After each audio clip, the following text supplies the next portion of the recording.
বসে আপনি কখনো বলতে পারেন না নতুন রাজনৈতিক দল গঠন করতে হবে। নির্বাচনের মাধ্যমে জনগণের ম্যান্ডেট নিয়ে বিএনপিকে ক্ষমতায় আনতে সকলকে ঐক্যবদ্ধ হয়ে কাজ করতে হবে। আজ খুলনার শিববাড়ি মোড়ে আন্তর্জাতিক গণতন্ত্র দিবস উপলক্ষে বিএনপির বিভাগীয় সমাবেশে সভাপতির বক্তব্যে খুলনা মহানগর বিএনপির আহ্বায়ক অ্যাডভোকেট শফিকুল ইসলাম মনা সকলকে এই আহ্বান জানান।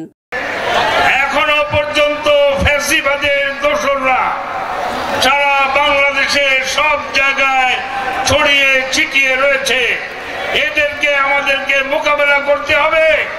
আগামী দিনে গণতান্ত্রিক বাংলাদেশ প্রতিষ্ঠার জন্য দেশ নায়ক তারেক রহমানের নেতৃত্বে জাতীয়তাবাদী দলকে নির্বাচনের মাধ্যমে জনগণের ম্যান্ডেট নিয়ে বাংলাদেশের রাষ্ট্র ক্ষমতায় নিয়ে আসার জন্য আপনার আমার সকলের ঐক্যবদ্ধতা এই মুহূর্তে জরুরি প্রয়োজন। শেখ হাসিনা সরকারের পতনের পর নির্বিঘ্নে সমাবেশ করতে পারায় নেতাকর্মীদের পাশাপাশি জনমানুষের ঢলও ছিল চোখে পড়ার মতো।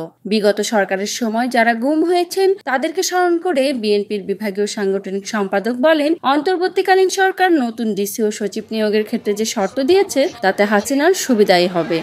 16 বছর যাবৎ যাদের সাথে গণতন্ত্র পুনরুদ্ধারের লড়াই রাজপথে হেঁটেছিলাম, সেই সহযোদ্ধাদের মধ্যে যেই 6 শতাধিক সহযোদ্ধা গুমের শিকার হয়েছেন, যাদের পরিবার আজও জানে না তাদের স্বজন বেঁচে আছে নাকি অন্তরীণ, সেই সহযোদ্ধাদের প্রতি গভীর শ্রদ্ধা ভরে স্মরণ করছি।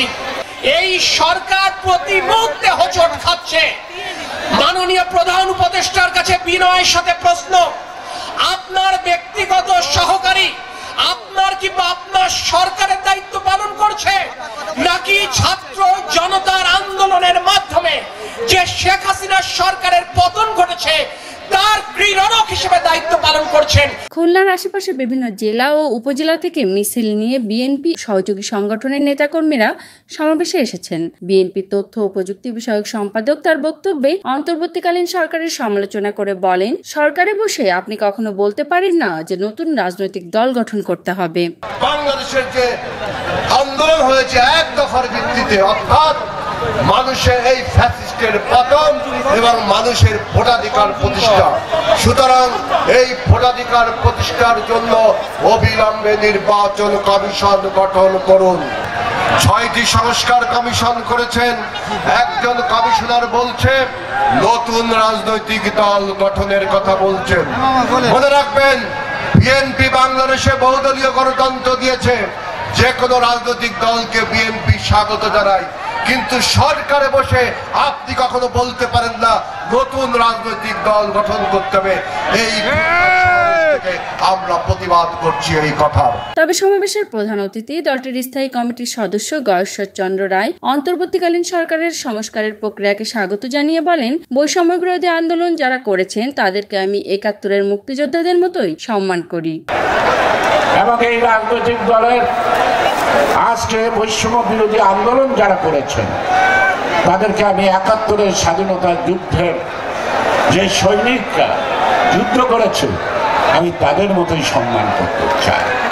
তারা আবার এই 5ই আগস্টে তারা আবার দ্বিতীয়বার যুদ্ধ করে বাংলাদেশের স্বাধীনতার সূচনার পর আবার নতুন করে সৃষ্টি করছে। তারা ছাত্র জনতার আন্দোলনের ফসল, আপনারা কোনো রাজনৈতিক দল বা কোনো রাজনৈতিক ব্যক্তিত্ব। সেই কারণে অন্তর্বর্তী সরকারে আপনারা যারা আছেন তাদের উপর আমরা আস্থা আছে, বিশ্বাস আছে যে আপনারা একটি সুষ্ঠু অবাধ নির্বাচন দেবেন। Desk report, voice of tiger.